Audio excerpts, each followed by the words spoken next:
সুন্দর হলেই প্রেম হয় না, যার সঙ্গে প্রেম হয় তাকেই সবচেয়ে সুন্দর লাগে। এই কথাটার মাঝে লুকিয়ে আছে ভালোবাসার আসল মানে। আমরা হয়তো প্রথম দেখায় কারো রূপে মুগ্ধ হই, কিন্তু সময়ের সাথে বুঝি সৌন্দর্য চিরস্থায়ী নয়, অনুভবটাই আসল।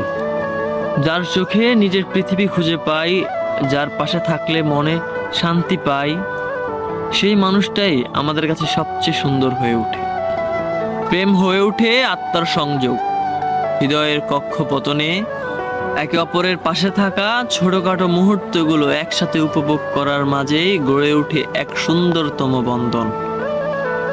তাই শুধু বাহিরিক রূপ নয়, সত্যিকারের ভালোবাসা তখনই জন্ম নেয় যখন একজন মানুষকে তার সমস্ত ভাঙাচুরা, হাসি, কান্না, আলো, অন্ধকার সহ গ্রহণ করি।